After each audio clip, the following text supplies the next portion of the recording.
Allez, on est de retour pour la seconde partie de l'émission. Il est 10h03. Vous êtes toujours en direct sur BFM. C'est les experts avec aujourd'hui Anne-Sophie Alsif, chef économiste du cabinet d'audit BDO France et professeur à Paris 1 Panthéon-Sorbonne. Guillaume Poitrinal, fondateur de WO2, promoteur immobilier bas carbone. Et Valentine Hénouz, responsable de la stratégie taux chez Amundi. On va parler un peu dans la suite du précédent thème, des finances publiques. L'éléphant dans la pièce, on le sait. C'est évidemment les retraites, première dépense et de loin en France, un quart de la dépense publique. Anne-Sophie, vous disiez avant la coupure pub que le sujet pour le rétablissement des comptes publics, c'était évidemment aussi d'augmenter les gains de productivité pour réduire la dette, réduire les déficits. Bon, on sait que si on avait le taux d'emploi de l'Allemagne, on le dit et on le répète aussi sur cette antenne, eh bien la France n'aurait plus de problème de déficit, à la fois chez les jeunes et chez les seniors, qui sont les deux grands pans qui pêchent dans ce pays. Ça nous ferait 140 milliards de recettes supplémentaires. C'est exactement le montant du déficit actuel. Alors le débat qui monte, moi c'est ce qui m'intéresse ce matin, c'est sur la suppression ou pas de l'âge légal de départ en retraite. Ça a été l'irritant en 2018-2019. Édouard Philippe l'avait imposé dans la réforme Macron. Les Français ont dit non, pas de report de l'âge légal. C'est ce qui bloque. Alors pour contourner le sujet, Gabriel Attal et Jordan Bardella proposent tous les deux de supprimer cet âge légal. Écoutez, faites comme vous voulez, liberté aux Français. Vous cotisez peu, vous n'aurez pas de retraite. Vous cotisez beaucoup, vous aurez davantage de retraite. Est-ce que c'est une bonne idée, Anne-Sophie Alsif ? Alors déjà, il faut aussi toujours sur ces questions regarder ce que les autres ont fait, puisqu'on est tous confrontés en Europe à ces problèmes de vieillissement de la population et de financement de la dépense publique. Oui, on est les seuls à ne pas faire de réforme. Tous les autres pays européens ont un âge, pour la majorité, de départ à la retraite. Et pourquoi c'est important d'avoir cet âge ? Parce que ça permet d'avoir un signal, notamment sur le fameux taux d'emploi. On l'a vu quand on a fait la réforme des retraites, les dernières réformes, on augmentait à chaque fois l'âge légal de départ. Et tout de suite, vous aviez un effet mécanique d'augmentation du taux d'emploi, notamment sur les 55-64 ans. Dès que vous avez un report de l'âge légal. Pourquoi ? Parce que ce soit les entreprises, les agents économiques, que ce soit même dans le public partout, c'est un signal qui vous permet d'organiser le monde du travail, vos recrutements, vos départs en retraite. Donc c'est un signal temps, on va dire, même de prospective, qui est important, pas qu'en France. Structurant également dans les autres pays. Après, ce qui peut se faire, on le voit dans les pays nordiques, vous pouvez avoir un âge légal de départ et ensuite avoir beaucoup plus de mécanismes pour rester en emploi. C'est-à-dire avoir des mécanismes où vous pouvez travailler à temps partiel. Ça se fait beaucoup en Allemagne. Par exemple, en Allemagne, en effet, vous avez un taux d'emploi qui est beaucoup plus élevé, mais très peu de gens à 70 ans travaillent toute la semaine à temps plein. Vous avez beaucoup plus de mécanismes une fois que vous êtes parti à la retraite, pour continuer à travailler et qui sont mixtes et qui permettent d'aller à la retraite totalement progressivement en restant dans l'emploi. Et bien évidemment, ces mécanismes, quand vous restez dedans, vous payez des taxes, des impôts et donc en effet plus de recettes fiscales. Donc à mon sens, c'est beaucoup plus là-dessus qu'on peut aller. Un âge de départ qui permettra d'augmenter le taux d'emploi et puis davantage de mécanismes à côté pour pouvoir faire que les gens restent en emploi s'ils veulent. Il faut le rappeler, à l'âge effectif de départ, c'est plus de 63 ans parce que les gens veulent rester plus tard. C'est le cas aujourd'hui, on est à 62,9 je crois. Exactement, on est quasiment à 63 pour des histoires ans. de pouvoir d'achat, parce que les gens veulent bien sûr peut-être partir, mais avoir toujours du pouvoir d'achat. Donc ça peut tout à fait marcher, en tout cas c'est ce que les autres pays européens ont fait. Ouais, alors en fait, ça revient à l'histoire de la retraite à points, quoi. Tu vois, à la fin, c'est-à-dire on a cotisé tant, on a touche tant, etc. Après, âge minimum, il existe quasiment partout, en fait, l'âge minimum. Curieux. Je me suis toujours posé la question de savoir. Et donc, c'est qu'on en a besoin. Une fois, j'ai posé la question au président du MEDEF qui m'a expliqué qu'en fait, si on voulait une réforme réellement efficace, il faut pousser l'âge minimum. Et en fait, en supprimant la question d'âge minimum et en disant, en fait, vous aurez la retraite, vous pouvez prendre votre retraite quasiment quand vous voulez, mais à ce moment-là, ça sera une toute petite retraite si vous partez tôt, une plus grosse retraite si vous partez tard, à vous de choisir. Il m'a toujours expliqué qu'en fait, ça avait quasiment aucun effet. Bon, je ne sais pas pourquoi, mais moi, intellectuellement, je trouve que c'est plutôt une bonne idée de laisser de la liberté aux gens, de s'organiser. Il y a des gens qui vont partir plus tôt avec une plus petite retraite, il y a des gens qui vont partir plus tard. Oui, parce qu'on peut avoir du capital, on peut avoir hérité, on peut avoir d'autres sources de revenus. Il y a tellement de situations. Et puis, la dernière chose que je note, c'est qu'il y a un impératif, c'est quand même trouver une solution à cette situation française très très particulière, et donc le coût des retraites qui s'accroît parce qu'on a de moins en moins de cotisants, parce qu'on n'a pas fait la retraite par capitalisation, parce que il faut trouver une solution. Or les Français, ils ont l'âge de la retraite en ligne de mire. Donc peut-être qu'en supprimant cette idée d'âge de retraite, on pourrait faire des réformes qui, de toute façon, vont s'imposer. Après, ce qu'on entend beaucoup, c'est que s'il n'y a plus d'âge légal, il y a quand même un minimum de durée de cotisation pour garantir l'équilibre et que la durée de cotisation pénalise les carrières hachées, et notamment les femmes qui se sont arrêtées de travailler quand elles ont eu des enfants. Valentine et nous. Je pense que c'est vraiment contourner le problème de supprimer... non, mais on cherche justement, on voit le blocage français face à cet âge légal. Et je trouve l'idée d'Anne-Sophie assez intéressante que cet âge de minimum de départ à la retraite, c'est quand même un signal qui est donné sur le marché du travail. Vous allez quand même devoir travailler jusqu'à tel âge. Après, ça n'empêche pas aux gens d'avoir leur liberté personnelle et de prendre leur retraite plus tôt. C'est pas... Après, il faut quand même, pour moi, on a véritablement aujourd'hui un problème de financement des retraites. Aujourd'hui, on parle de l'âge à la retraite, mais il y a des solutions qui sont multiples, qui sont augmenter les cotisations, réduire les pensions de retraite, allonger l'âge de départ à la retraite, ou moi, une des solutions que je trouve plutôt par le haut et que je préfère, c'est introduire aujourd'hui une part plus grande de financement des retraites par capitalisation. Oui. Je pense que pour moi, c'est une des solutions. Est-ce que c'est pas ce qui est exactement en train d'être fait avec l'explosion des PER, des plans épargne retraite, 15 millions depuis 2019? Parce que ça répond à un double problème. Aujourd'hui, on parlait quand même toujours de ce problème de manque d'investissement en Europe. Et quand on regarde le patrimoine, les actifs c'est absolument pas qu'un problème français. Pour moi, c'est un problème européen. Mais quand on regarde les actifs des ménages européens, 70% on est sur de l'immobilier, 30% on est sur des financiers. Aux États-Unis, c'est tout simplement l'inverse. 70% sur du financier et 30% sur l'immobilier. Parce que le ménage américain, dès son plus jeune âge, c'est un investisseur qui doit réfléchir à sa retraite à très long terme, évidemment, et il doit investir dans l'économie sur du long terme. Et c'est ce qui nous manque en Europe aujourd'hui, des financements actions de long terme. Donc pour moi, la sortie par le haut de ce sujet épineux qui est le financement des retraites, il n'est pas unique, il y en a plusieurs, et je pense qu'on va devoir jouer sur tous ces créneaux, et c'est aussi augmenter la part de financement des retraites par capitalisation. Ça dit aussi quelque chose de notre rapport au travail. David Dia nous dit au Danemark, l'âge de départ est de 70 ans, mais l'organisation du travail est plus souple. Oui, fin de journée à 16 heures, beaucoup de télétravail. C'est un système basé sur la confiance et non sur la méfiance, comme en France. On a un rapport particulier au travail en France? Non, pas particulier. C'est juste qu'on a une structuration de la manière de travailler qui a été juste différente. Quelle a été telle? On a eu en effet les 30 Glorieuses. On a été un des pays fondateurs à avoir en effet le plus de croissance après la guerre.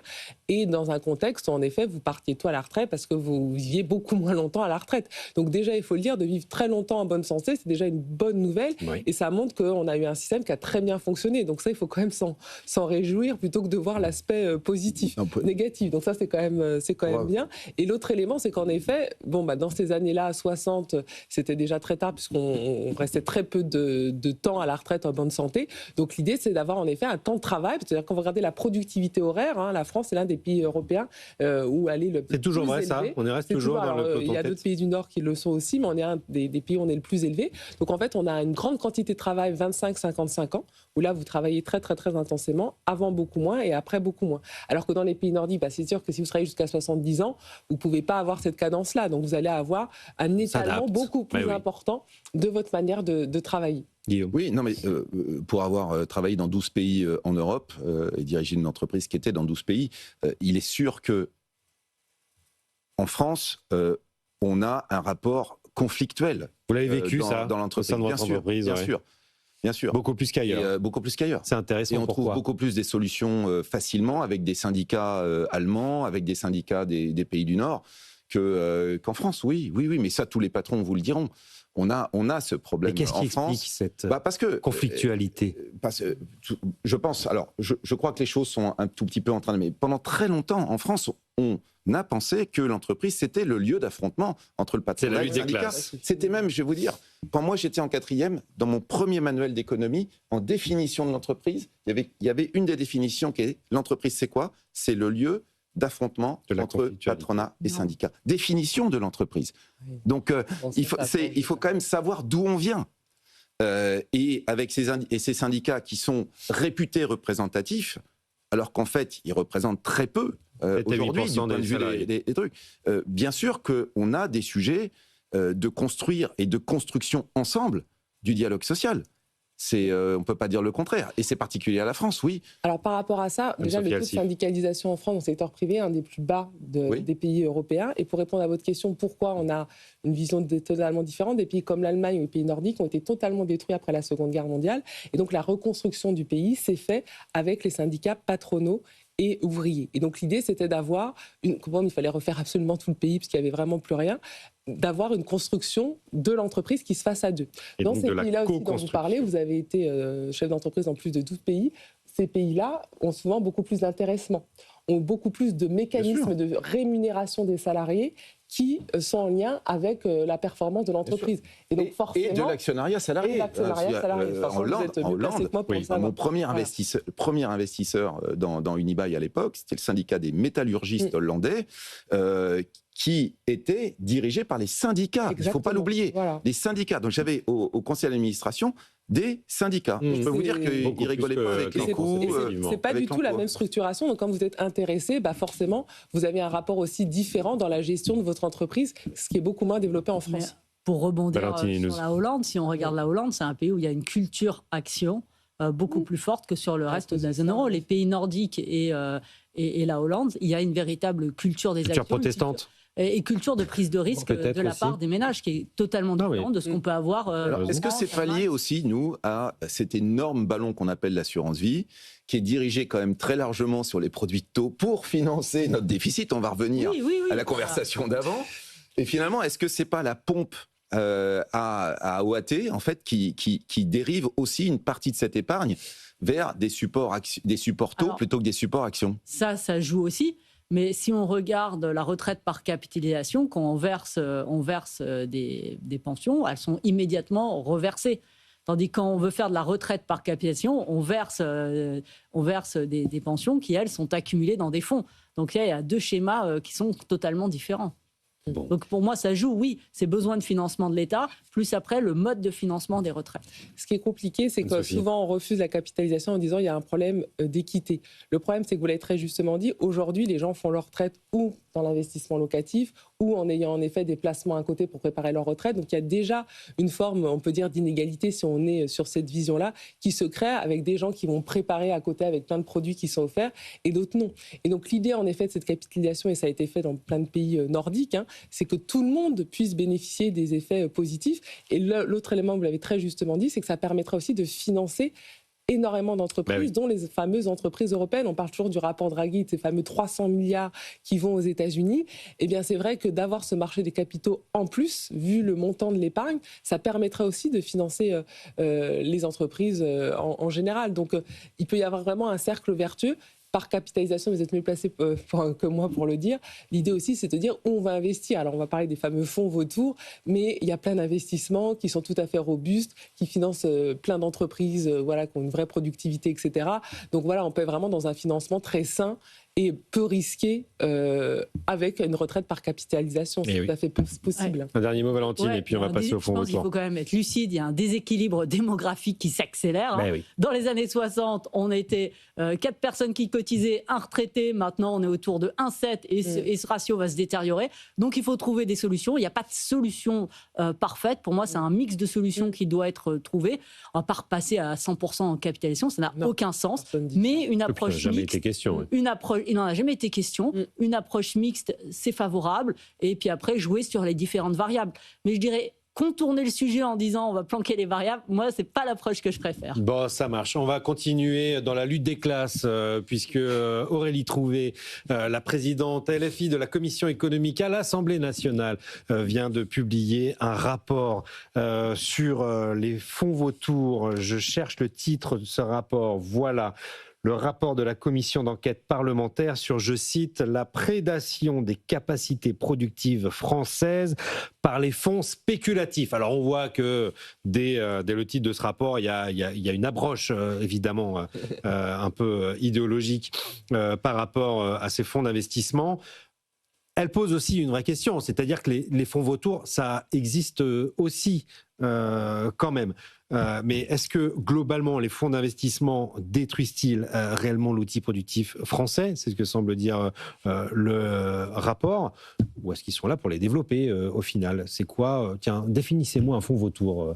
Premier exercice. Je ne vais pas m'y livrer. Pensez contre vous-même. Mais très clairement, en fait, on aime bien dans ce pays trouver des boucs émissaires, quoi. Alors une fois de temps en temps, c'était les fonds de pension. On a eu les fonds de pension, les fonds de pension, etc. Et oui. Donc, maintenant, c'est moins gros mot. Non, mais vous avez vu, ça avance quand même. On aime bien trouver en fait d'ailleurs, en fait, c'est une forme de justice primitive à la René Girard. Voilà, le bouc émissaire, etc. C'est comme on sait pas trop, on n'y connaît rien. Ah bah ça doit être la faute d'eux. Et donc là, nos problèmes, c'est la faute des fonds américains qui font des LBO, donc qui utilisent beaucoup de leviers, ça fragilise les entreprises, etc., etc. Bon, il y a un certain nombre d'entreprises qui sont sous LBO. Je ne sais plus au combienième LBO on est chez Picard Surgelé ou dans le truc, mais oui. Il y a des entreprises qui vivent très bien sous LBO, qui font de la croissance, qui investissent, parce que en fait, pour gagner des sous avec un LBO, il faut faire de la croissance, manque de bol, quoi.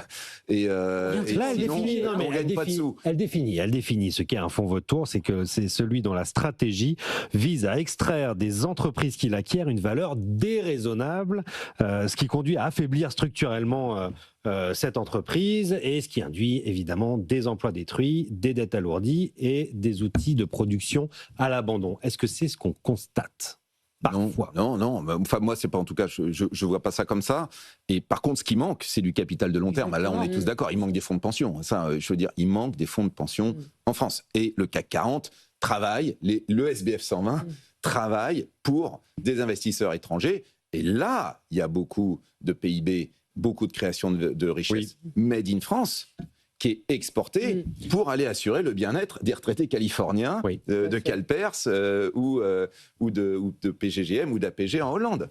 Ça veut dire que la France est devenue trop dépendante des capitaux étrangers. Là, vous seriez d'accord avec ce qui est dit dans le rapport. C'est que pour défendre notre souveraineté, on a besoin de capitaux, français ou européens. Valentine Hénouz, puis Anne-Sophie Altif. Oui, et puis ce qu'on peut regarder, c'est pourquoi ces fonds vautours, peut-être les niveaux de valorisation sont un peu plus attractifs. Peut-être que ces entreprises, elles retombent sur les mêmes sujets, ont des problèmes de financement, n'arrivent pas à trouver du financement. On voit aujourd'hui que le financement bancaire, l'accès au financement bancaire, c'est beaucoup plus compliqué. Oui. On rappelle que c'est quoi, 70% du financement en France, le financement intermédiaire? Oui, on est sur ces ordres de grandeur, ce qui est inversement à ce qui se passe aux États-Unis. Aux États-Unis, l'essentiel du financement des entreprises passe par les marchés. Donc, et puis après, on n'a pas des marchés financiers qui se sont développés comme aux États-Unis sur la dette privée, sur les fonds privés pour investir dans ces entreprises-là. Donc on retombe sur les mêmes sujets en fait. On manque de fonds pour investir sur du long terme sur ces entreprises. Anne-Sophie Altif. Non, mais ça montre aussi la question de l'union des marchés de capitaux. C'est-à-dire que parce qu'on n'a pas mis en place les bons outils, on va en effet stigmatiser telle ou telle structure. Le problème, c'est qu'on a un projet d'union des marchés de capitaux en Europe qui patine. On n'a que 6 pays qui sont d'accord pour l'instant pour le monter. Et donc, qui justement ont pour objectif d'avoir une profondeur de marché, d'avoir un investissement long terme, de flécher les investissements sur l'industrie européenne et notamment sur les secteurs stratégiques européens. Il y en a beaucoup aujourd'hui, on a des très très fortes dépendances. Donc c'est ça en vrai le vrai sujet qu'on ne règle pas ou peut-être pas assez vite. Et donc parce qu'on ne le règle pas assez vite, en effet, on essaie de stigmatiser d'autres acteurs. C'est vraiment là-dessus, je pense, qu'il faut se fonder. Quitte à vous pensez qu'on va y arriver à un moment? Moi, ça fait 15 ans que j'entends parler de l'union des marchés de capitaux. On l'a vu, pas en France, mais voilà, l'Allemagne s'est quand même remis à réinvestir. C'était quand même quelque chose d'assez fondamental quand vous voyez la structuration de l'économie allemande qui, elle, est très dépendante des exports. C'est l'inverse de nous avec la consommation des ménages. Pareil, les pays du Sud, Italie, Espagne ont massivement réinvesti avec le plan de résilience pour l'Europe. Donc on voit qu'il faut vraiment réinvestir, même dans les contributions à la croissance, partout dans les pays européens, on redevient positif. Donc ça, il y a vraiment l'idée qu'il faut investir. Après, la question, c'est comment on trouve les volumes d'investissement. Et là, en effet, on retombe sur la problématique de profondeur de marché et l'union des marchés de capitaux qui n'est pas achevée. Et d'éducation financière aussi, parce qu'on se rend compte quand même ce qui manque en Europe par rapport aux États-Unis ou par rapport à des pays comme les Pays-Bas et les pays nordiques, c'est sur certains pays européens, il y a un vrai manque d'éducation financière. Donc, on essaye de faire le job ici, mais il y a quand même un véritable manque d'éducation financière aujourd'hui. Certains ménages ont peur quand ils investissent sur les marchés actions. Et l'autre point important, c'est quand ils veulent avoir du rendement et prendre du risque, eh bien, ils vont investir aux États-Unis. Ils n'investissent pas en Europe. Oui, mais en même temps, les rendements sont supérieurs aux États-Unis. Donc, c'est vraiment un cercle vicieux. Donc, on n'investit pas assez, on manque d'actifs qui ont du rendement. Quand on veut du rendement, eh bien, on va le chercher aux États-Unis. Il y a quand même 30% de notre épargne qui se redirige vers les États-Unis quand on veut aller avoir un peu plus de rendement. Ou autrement, il y a une préférence pour l'immobilier. Et quand c'est les actifs financiers, eh bien, c'est pour les dépôts ou tout ce qui est à taux qui n'ont absolument pas les rendements. Dans la culture de l'Europe, on est conservateur. Oui, mais quand on veut prendre du risque, on sort de nos frontières. C'est quand même des comportements à changer. L'immobilier propriétaire. Hein. Je rappelle, on en parlait tout à l'heure, là, qu'on a tué le bailleur privé dans ce pays, à force de taxes, de règlements, et donc des bailleurs privés, il y en a quand même de moins en moins. Oui. Hein, c'est une des données majeures de la crise du logement dans ce pays. Par contre, les Français, et c'est peut-être parce qu'on a tué le bailleur privé, donc l'un et dans l'autre, par contre, les Français sont très volontiers propriétaires de leur logement principal. Oui, la pierre reste une grande partie de l'épargne des Français va... Voilà. Et c'est vrai qu'on devrait, en fait, pour avoir des marchés plus équilibrés de ce point de vue-là, on devrait avoir évidemment le bailleur social, l'accession, et on devrait avoir des bailleurs privés. Et on n'a plus de bailleurs privés. On parle de fonds vautours là avec le rapport d'Aurélie Trouvé, mais il y a des fonds activistes aussi. Est-ce que vous avez eu affaire à des fonds activistes dans votre carrière? Non, pas trop, parce qu'en fait, quand ça marche bien, ils viennent pas. Ils sont pas venus vous voir. Donc vous n'avez pas eu non, pendant mes 18 ans chez Unibail, il n'y en a pas eu de fonds activistes. Ils sont venus après parce que la maison a eu ensuite quelques difficultés. Heureusement, c'est un peu derrière. Mais non, les fonds activistes, tous ces fonds, toute cette forme de capitalisme agressif, en fait, mais qui existe aussi. Hein, ils vont quand il y a des niveaux de valorisation attractifs. Bien sûr, ils obligent les managements à se bouger un petit peu. Ils provoquent des évictions de patrons. Oui. Ce qui, franchement, de temps en temps, est utile. Je le dis tranquillement. Nous, en France, on a un petit peu l'habitude. Vous savez, de temps en temps, j'ai encore quelques amis à la FEP, c'est toujours les mêmes. Alors, c'est pas compliqué. Le turnover des grands patrons en France, on retombe toujours sur les mêmes. Alors, en plus, maintenant... Plus qu'ailleurs. Oui, qui avait été plus qu'ailleurs. Et puis, en plus, ils terminent leur carrière comme président non exécutif du conseil d'administration. Alors, en fait, c'est toujours encore les mêmes. Ce sont des carrières qui n'en finissent plus. Là, il n'y a pas d'âge de la retraite. Hein. Là, il n'y a pas d'âge de la retraite pour patron. Quel exemple, effectivement. Oui, donc, en fait, on a une population plus âgée qu'aux États-Unis, et puis surtout moins mobile. Donc c'est une des caractéristiques. Donc c'est une forme de capitalisme utile, mais qui n'atteint pas trop la France. On est assez protégé de ça globalement. C'est un peu ce que vous nous dites. On a une vision un peu traditionnelle de la gouvernance de nos entreprises. Oui. Alors, c'est sympa, on les connaît. Bouge pas. On n'est pas des de stabilité. Souvent, l'entreprise demande la stabilité normative, fiscale. Voilà. Et par contre, quand ça va mal, il y a les fonds vautours qui viennent, et donc en fait, là, il y a du turnover. Ok. Bon, une dernière question très rapide parce qu'il nous reste encore quelques secondes ensemble. Est-ce qu'il faut plafonner la dette des LBO? Est-ce que les LBO, c'est un gros mot aussi en France, hein, le leverage buyout, je rappelle, c'est du rachat par entreprise avec effet de levier. Donc on endette l'entreprise pour la racheter et on oblige un peu à booster la performance. Ça, moi, il faut l'encadrer ou pas, Anne-Sophie Alsif? Quantitatif pour évaluer même ce qui se fait au niveau européen. Après, ce que vous avez très justement dit, c'est qu'il y a vraiment la question de la performance. Et justement, si vous êtes dans un marché en pleine croissance avec de l'investissement qui est moins basé sur la consommation, c'est aussi beaucoup plus facile d'avoir de la performance pour tous les acteurs et aussi pour vos salariés. Donc il y a un côté un peu effet boule de neige qui est très positif quand vous avez un peu plus d'investissement dans la contribution de votre économie. Évidemment. Bon, Guillaume, vous citiez l'exemple de Picard tout à l'heure. Non, en fait, c'est juste, je pense que la vraie différence, c'est l'horizon. Moi, j'aime bien investir dans les entreprises familiales parce que c'est vrai qu'il y a plus d'horizon, il y a plus de longueur, il y a plus de maturité, etc. Aller faire un gros TRI sur 4 ans ou 5 ans, c'est... Un taux de retour sur investissement, ça peut parfois mettre... Si on commence à sortir tout l'immobilier ou le trésorerie, c'est ça, je pense que c'est ça qui est mis avant et critiqué dans ce rapport. Donc un peu d'équilibre. Vous êtes d'accord avec ça, Valentine? Un peu d'équilibre. Alors, ce que je voudrais mettre en avant, et c'est pas simplement un problème européen, c'est qu'aujourd'hui, il y a une asymétrie très forte sur le financement des grandes entreprises qui ont accès au marché et des des petites entreprises qui ont juste accès au financement bancaire. Et là, c'est vraiment un sujet, mais pas seulement en Europe, aussi aux États-Unis. On appelle ça l'économie en cas. Mais pour moi, c'est vraiment un sujet qui va devoir être abordé. C'est ce financement pour les petites entreprises qui n'ont pas accès au marché aujourd'hui. Il faut ouvrir le marché obligataire aux petites entreprises. Il faut trouver le moyen d'ouvrir le marché obligataire aux petites entreprises. Je suis tout à fait d'accord. Passons d'un grand groupe à une petite entreprise. 200 points de base pour le même taux d'endettement, pour les mêmes actifs, 200 points de base plus cher. Allez, parce que sujet majeur, on aura l'occasion d'en reparler dans l'émission. Merci à tous les trois, Anne-Sophie Alsif, Guillaume Poitrinal et Valentine Hénouz pour cette émission